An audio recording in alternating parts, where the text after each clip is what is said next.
The river sparkled under the fading sunlight, its surface rippling with the gentle touch of the evening breeze. 13-year-old Malik crouched low among the reeds, his fishing rod propped against a rock. This secluded spot was his sanctuary, a place where the hum of cicadas drowned out the chaos of his small, struggling household. The scent of damp earth mingled with the cool tang of the water as he exhaled deeply, savoring the peace. Fishing was more than a pastime for Malik. It was survival. Ever since his father's untimely death in a factory accident, Malik's mother, Tanya, had worked tirelessly as a nurse to keep their modest home afloat. Dinner often depended on what Malik could catch from the river. Yet, despite the challenges, Tanya had instilled in Malik an unshakable belief in doing what was right, no matter the cost. This evening, however, the tranquility was interrupted by the distant growl of an engine. Malik's attention snapped to the bridge upstream as a black sedan screeched to a halt in the middle of the road. The car's door swung open, and a shadowy figure emerged, moving with deliberate haste toward the railing. Malik squinted, his pulse quickening. A loud splash shattered the air. The figure shoved something, a person, off the bridge and hurried back into the car. The sedan sped off, its tires screeching in retreat, leaving behind only the faint echo of its departure and a growing ripple in the water. Malik froze, his heart pounding. Through the growing dusk, he saw a hand break the surface of the river, only to disappear moments later. A chill ran down his spine. Someone was in the water, drowning. He hesitated for a split second. Should he run for help? But the nearest neighbor was miles away, and every second counted. Malik clenched his fists, his mother's voice echoing in his mind. Do the right thing, no matter what. Kicking off his shoes, he plunged into the icy river. The current was stronger than it looked, tugging at him with every stroke. Malik pushed through the water, his arms burning, until he reached the figure, a frail older man with silver hair and a gash on his forehead. His face was pale, his eyes closed, and his body eerily still. Hold on, Malik gasped, gripping the man under the arms and fighting the current. Every stroke felt like an eternity, but Malik refused to give up. With one final surge of strength, he dragged the man onto the muddy bank, collapsing beside him.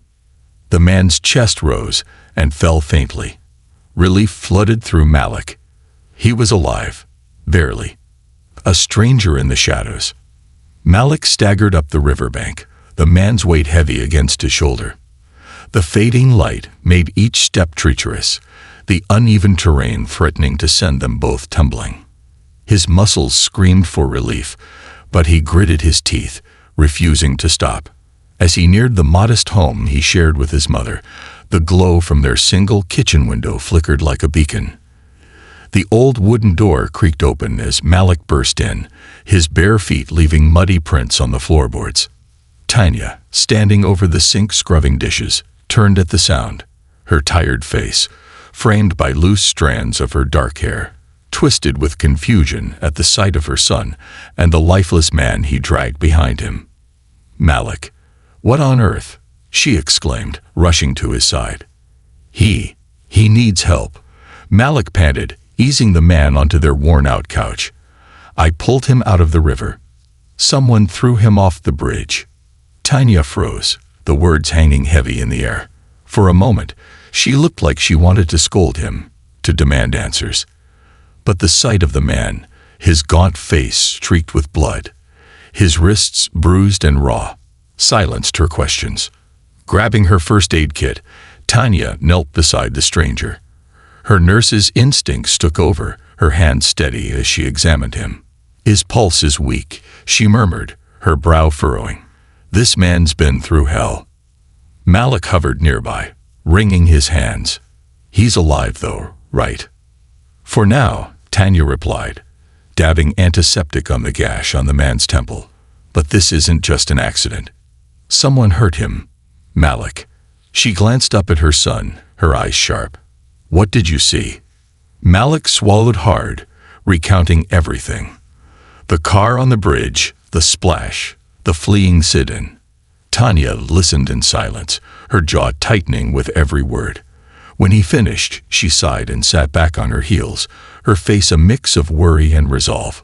"We need to call the police," she said finally. "No," Malik blurted out, his voice cracking. "What if they don't get here in time? What if the people who did this come back for him?" Tanya hesitated, her gaze flicking between the unconscious man and her son's pleading eyes.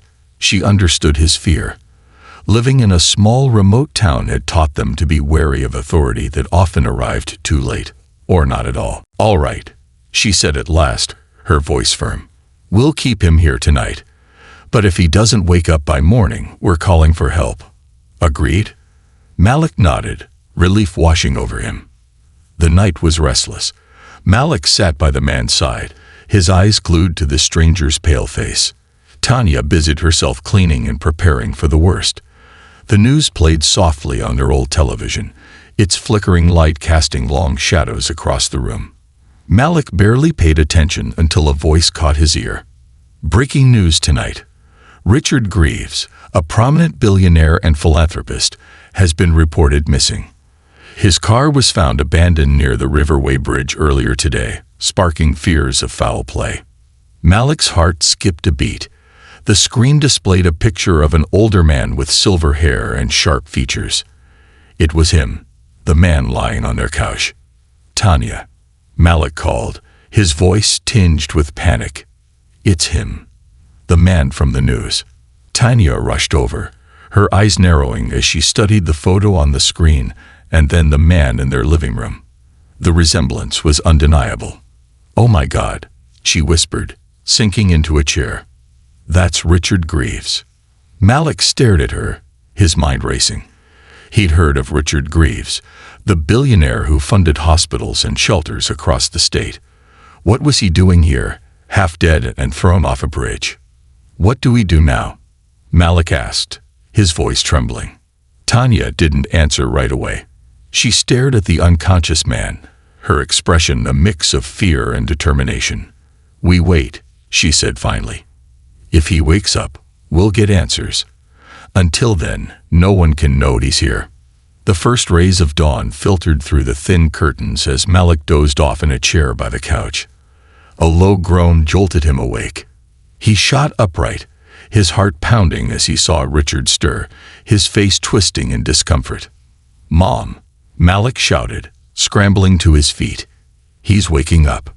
Tanya appeared instantly, kneeling by the man's side. "Sir, can you hear me?" Richard's eyelids fluttered open, his gaze unfocused. He blinked several times before his eyes locked onto Tanya's face. Where am I?" he rasped. "You're safe," Tanya said gently. "You're in my home. My son found you by the river." Richard's brows knitted together as he processed her words. "The river," he murmured, his voice hoarse. He winced, raising a trembling hand to his bandaged temple. He faltered, his face clouding with confusion. "I don't remember." "That's okay," Tanya said, her tone soothing. "You've been through a lot. Rest for now." But Richard shook his head, his voice growing stronger. "No. I need to know. What happened?" Malik stepped closer, his heart racing. "I saw it," he said quietly. "Someone threw you off the bridge. A black car." "Malik," Tanya interrupted, her voice sharp. "He needs rest." But Richard's head snapped up, his eyes sharp despite his pallor.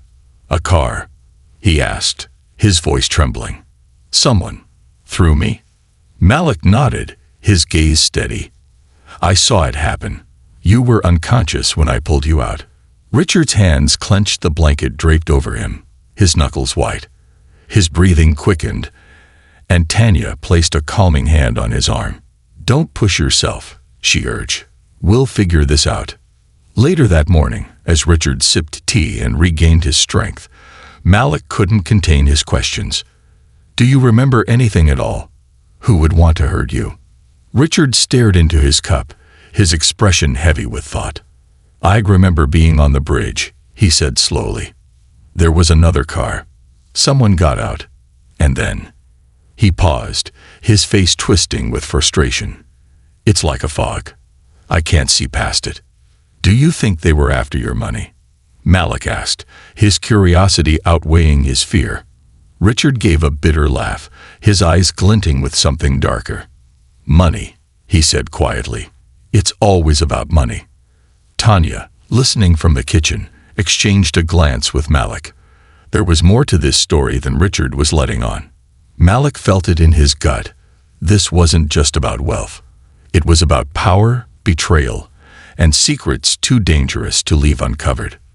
The past resurfaces. The morning sun bathed the small living room in warm light, but the atmosphere inside the house remained tense. Richard sat propped up on the couch, his tea untouched, his hands trembling slightly as he gripped the cup.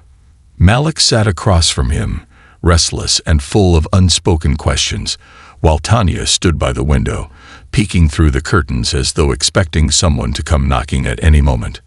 Richard broke the silence. "I need to know how I got here," he said, his voice gravelly but firm. His sharp blue eyes, dulled by exhaustion, landed on Malik. "You said you saw someone throw me off the bridge. Did you see who it was?" Malik hesitated. "No, I was too far away. But it was a black sedan, and they sped off right after." Richard closed his eyes, rubbing his temples as though the act might conjure clarity. "A black sedan," he murmured, the words heavy with meaning. Tanya approached, her arms crossed. "Mr. Greaves, whoever did this isn't going to stop looking for you. You need to rest and let your memory come back. But once you're stronger, we have to decide what to do next." Richard looked at her, his lips pressing into a thin line. "Mrs. Tanya," she said. "Tanya," he repeated, nodding. "You're right. But there's something you should know. Whoever did this, they didn't just want me dead. They wanted me erased." As the day wore on, Richard's story began to trickle out, each piece of it revealing a deeper, more sinister puzzle. He explained his position as the head of the Greaves Foundation, an organization that funded everything from medical research to disaster relief. His work had earned him accolades and respect, but also enemies. "There were people in my circle who didn't like the way I ran things," Richard admitted, staring into his tea as though it held the answers he sought. "They wanted power, control. I started noticing discrepancies. Funds disappearing, deals being made behind my back." "You think they tried to kill you because of money?" Tanya asked, her voice tinged with disbelief. Richard gave a bitter laugh. "It's not just money, Tanya. It's leverage. When you control billions of dollars in funding, you control everything. Jobs, influence, even governments. I must have threatened someone's plans." Malik leaned forward. Richard gave directions to his estate, his voice steady but low.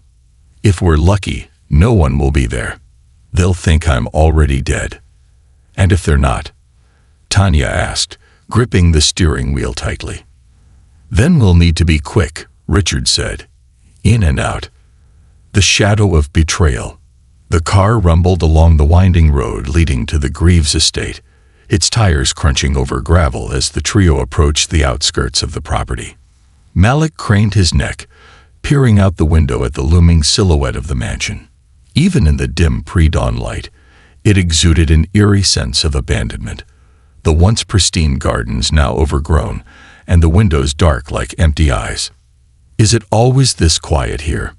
Malik asked, his voice barely above a whisper. "No," Richard said, his gaze fixed on the estate. "It feels wrong." Tanya brought the car to a stop just short of the main gate, cutting the engine. "We walk from here," she said. "We can't risk being seen." The trio stepped out, their breath visible in the chilly air. Richard led the way, his movements slow but deliberate, his eyes scanning every shadow. Malik followed closely, his heart pounding with anticipation. Tanya brought up the rear, clutching a flashlight she'd grabbed from the trunk. The gate creaked as Richard pushed it open, the sound echoing in the stillness. They slipped inside, sticking to the overgrown hedges for cover. The mansion loomed larger as they approached, its grandeur marred by neglect.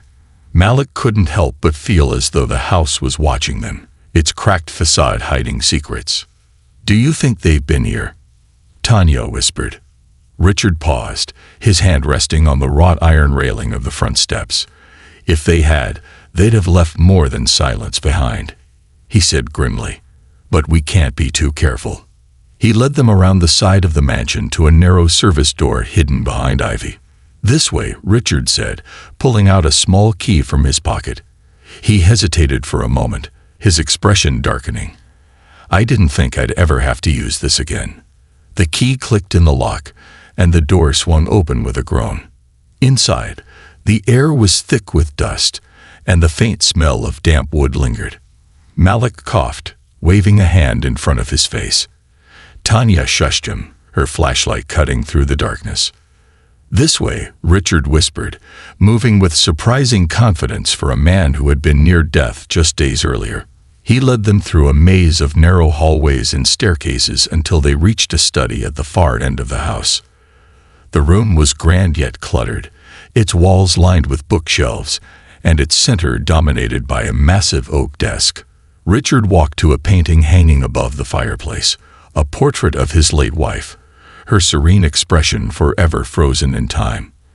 With a steady hand, he lifted the painting to reveal a hidden safe embedded in the wall. "It's here," Richard said, his voice tense. He knelt, inputting a series of numbers into the keypad. The safe clicked open, revealing a small black USB drive. He held it up, his eyes gleaming with a mix of relief and triumph. "This is it," he said, turning to Tanya and Malik. "Everything we need to expose them."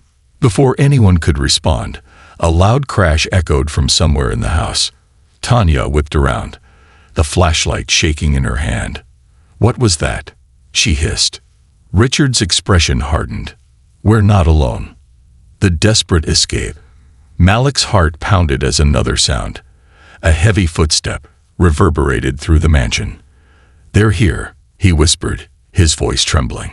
"Stay calm," Richard said, his tone steady but low. "We have the drive. We just need to get out of here." Tanya grabbed Malik's arm, pulling him close. "Stay behind me," she instructed, her voice firm despite the fear in her eyes. They retraced their steps through the dark hallways, moving as quickly and quietly as possible. But the footsteps grew louder, closer, until they weren't just footsteps but voices, low and menacing. "Check every room," a voice commanded. "He's here somewhere." Malik's stomach twisted. They were being hunted. As they neared the service door, a shadow appeared at the end of the hall, blocking their path. A tall man in a dark suit stepped into view, his face partially obscured by the dim light. He spotted them and shouted, "Here, they're here." "Run," Richard barked, shoving Malik forward. They bolted in the opposite direction, the sound of their pursuers echoing behind them. Malik's legs burned as they sprinted through the twisting corridors, the adrenaline drowning out his fear. Richard led them to a side entrance, flinging the door open just as a bullet whizzed past, shattering a nearby window. "They're shooting at us," Malik cried, his voice cracking. "Just keep moving," Tanya yelled, pulling him along. They burst into the overgrown garden, the cold night air stinging their faces. Richard led them toward a cluster of trees at the edge of the property, his breathing labored but determined. Behind them, the sound of their pursuers grew fainter, but Malik knew they weren't safe yet. "Over here," Richard said, guiding them to a hidden path that led away from the estate. The path was narrow and treacherous, but it provided the cover they desperately needed. After what felt like an eternity, they reached the edge of a small clearing where Tanya's car was parked. Richard collapsed against a tree, clutching the USB drive tightly in his hand. "We made it," he panted. "Not yet," Tanya said, scanning the road for any signs of pursuit.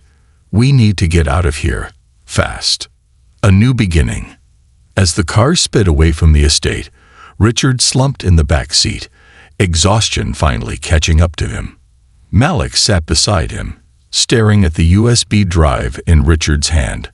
"What happens now?" Malik asked. Richard looked at him, his expression softening. "Now we expose the truth, and we make sure they can never hurt anyone else." Tanya glanced at Richard through the rearview mirror. "Do you have someone you trust who can help?" "Yes," Richard said. "An old friend, a journalist. If we get this drive to him, he'll make sure the world knows what these people have done." Malik leaned back, the tension in his chest easing for the first time in hours. He didn't know what the future held, but he knew they had done the right thing. And sometimes, doing the right thing was all that mattered. As the car disappeared into the night, the mansion behind them grew smaller and smaller until it was nothing more than a shadow on the horizon, a reminder of the courage it took to stand against the darkness.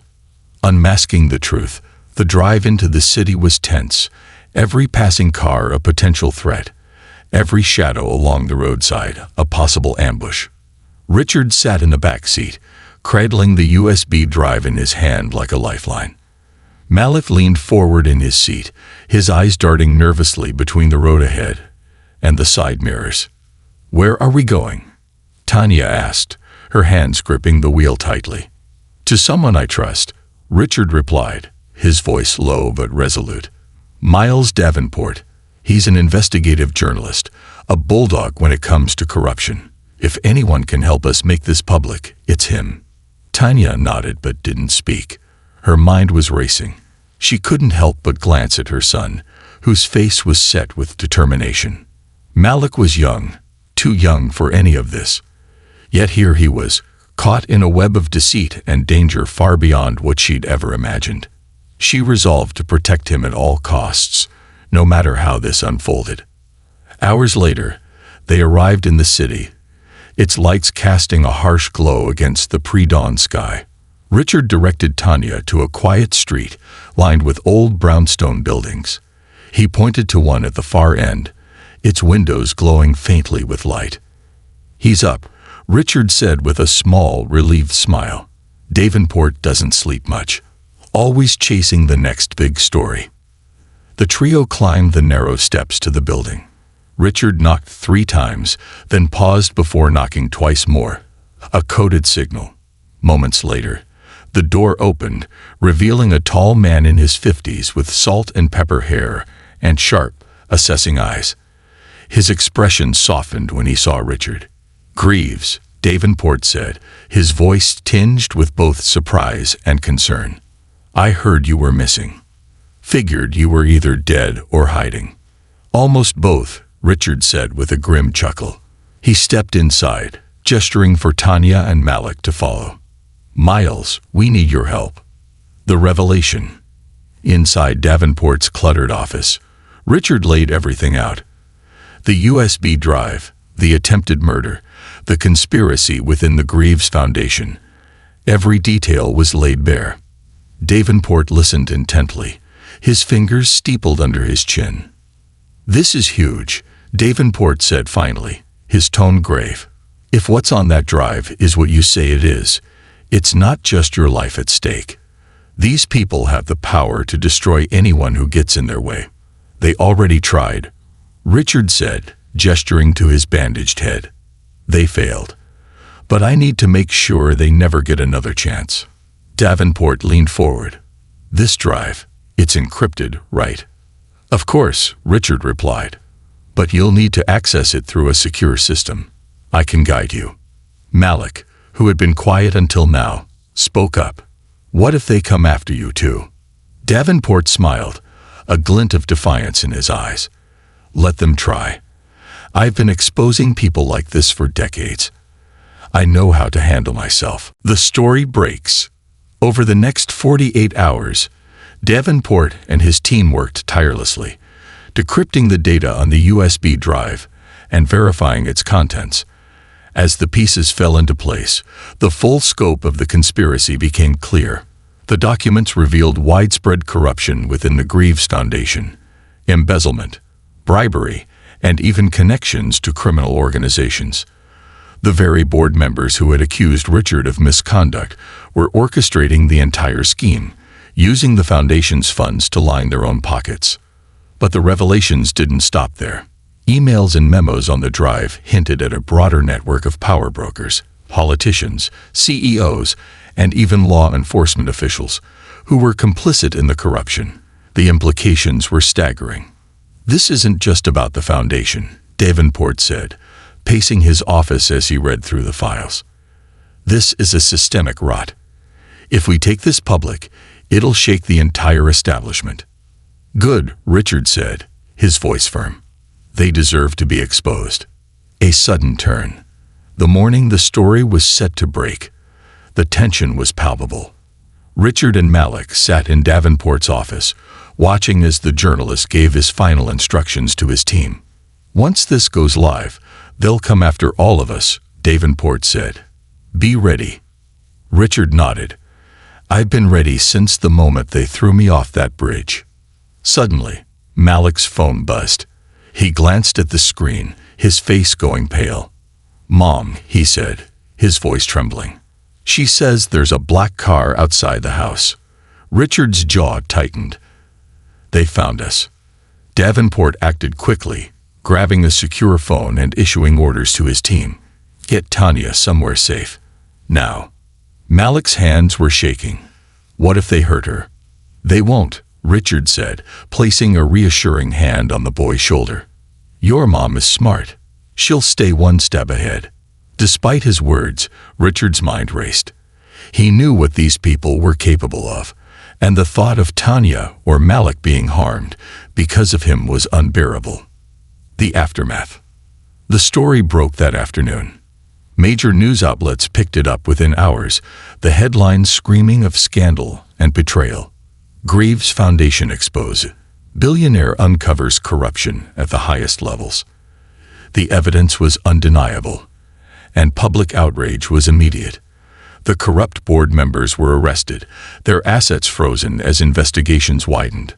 For Richard, the victory was bittersweet. He had cleared his name and ensured the foundation's future, but the cost had been high. His life would never be the same. As for Malik and Tanya, they became unlikely heroes in the unfolding drama. Their courage and compassion in saving Richard had set everything in motion, a single act of bravery that rippled outward, changing countless lives. "You did something incredible," Richard told Malik as they stood on the porch of Davenport's office, watching the sunset. "You saved me, yes, but more than that, you reminded me what it means to fight for what's right." Malik looked up at him, his face serious. "You saved yourself too. We just helped a little." Richard chuckled, ruffling the boy's hair. "Don't sell yourself short, kid. The world could use more people like you." A new chapter. In the weeks that followed, Richard worked to rebuild the Greaves Foundation, this time ensuring transparency and accountability. He offered Tanya a position on his new advisory board, knowing her integrity and resilience would be invaluable. Malik, meanwhile, found himself inspired by the experience, dreaming of a future where he, too, could make a difference. As they parted ways, Richard made a promise to the family that had saved him. "You'll never have to worry about anything again," he said, "not as long as I'm around." And as Malik watched Richard drive away, he couldn't help but smile. For the first time in a long time, the world felt full of possibilities, a beacon in the darkness. Weeks turned into months, and the echoes of the scandal that had rocked the city began to settle. The arrests of the corrupt board members were only the beginning. The ripple effects of Richard's evidence spread far and wide. Politicians resigned, corporate heads stepped down, and investigations uncovered layers of rot that no one had anticipated. For Malik and Tanya, life had returned to a semblance of normalcy, at least outwardly. But beneath the surface, everything had changed. Their once quiet existence had been thrust into the spotlight, and the simple days of fishing by the river felt like a distant memory, a visit from the past. One brisk morning, as Malik sat on the porch of their modest home repairing his fishing rod, a sleek black car pulled up to the curb. His heart skipped a beat, memories of the night by the river flashing through his mind. But as the car door opened, relief washed over him. It wasn't the shadowy figures he feared. It was Richard Greaves. The billionaire stepped out, his suit sharp and his posture confident, though his face carried the weight of the months behind him. He smiled warmly at Malik and approached, extending his hand. "Malik," Richard said, his voice rich with gratitude. "How's my favorite hero?" Malik grinned sheepishly, shaking his hand. "I'm no hero, Mr. Greaves. Just someone who did what needed to be done." Richard chuckled, sitting down on the porch steps beside him. "That's exactly what makes you a hero." As Tanya stepped out to greet Richard, he rose and embraced her. "Tanya," he said warmly, "it's good to see you." "You too, Richard," Tanya replied, though her tone carried a hint of curiosity. "What brings you out here?" Richard's smile faltered slightly, replaced by a more serious expression. "I wanted to thank you both properly. What you did for me wasn't just brave. It was life-changing. And I think it's time I return the favor. A new opportunity." Richard explained his purpose. The Greaves Foundation, now under his sole leadership, was undergoing a transformation. No longer just a philanthropic entity, it would also focus on community development and education, with a particular emphasis on empowering underprivileged youth. And he wanted Tanya and Malik to be part of it. "Tanya," Richard said, turning to her, "I've seen how you've managed to raise an extraordinary young man while working tirelessly to make ends meet. Your resilience, your values, they're exactly what the foundation needs. I'd like to offer you a role in our community outreach program. You'd have the resources and platform to help families just like yours." Tanya's eyes widened, her hand flying to her mouth. "Richard, I don't know what to say. I've never done anything like that before." "You've already been doing it," Richard replied. "You've been living it. Now you'll have the tools to make an even bigger impact." Then he turned to Malik. "And you, young man, I want you to be part of our new mentorship initiative. You've got a spark, Malik, a natural leadership that can inspire others. I want to help you develop that." Malik blinked, stunned. "Me? But I'm just a kid." "Exactly," Richard said, his eyes twinkling. "You're the kind of kid who jumped into a river to save a stranger. Imagine what you could do with a little guidance and opportunity."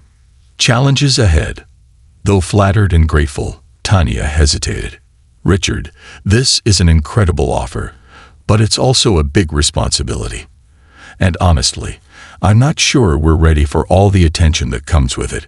Richard nodded, his expression understanding. "I won't pretend it'll be easy. The world can be harsh, especially when you're trying to do good. But I promise you this, you won't face it alone. The foundation is a family, and I'll be with you every step of the way." Tanya looked at Malik, who was staring at Richard with a mixture of awe and determination. She knew her son well enough to see that he was ready for this, even if she wasn't sure she was. "What do you think, Malik?" she asked gently. Malik met her gaze, his voice steady. "I think we've spent long enough surviving. Mom, maybe it's time to start building something better." Tanya's eyes glistened with tears, and she nodded, her resolve solidifying. "All right, Richard, we're in." New beginnings. The months that followed were a whirlwind of change. Tanya stepped into her role with the Greaves Foundation, using her experiences to connect with struggling families and implement programs that provided both practical support and hope. For the first time in years, she felt like she was making a difference beyond the walls of her home. Malik, meanwhile, blossomed under the mentorship program. He found himself speaking to groups of young people, sharing his story, and encouraging others to believe in their own power to create change. Though initially nervous, he discovered a natural talent for connecting with others, his honesty and humility drawing people in. A ripple effect. The impact of their work was soon felt far and wide. Families found stability, children discovered opportunities they'd never dreamed of, and communities began to thrive. Malik's story, once a private tale of courage, became a source of inspiration for many. But not all challenges were behind them. The enemies Richard had made during his fight for justice didn't disappear overnight. Occasionally, threats surfaced, veiled warnings or whispers of sabotage. Yet together, they faced these challenges head-on, strengthened by their shared mission. One evening, as Malik stood on a stage addressing a crowd at a community event, he spotted Richard in the audience, his face glowing with pride.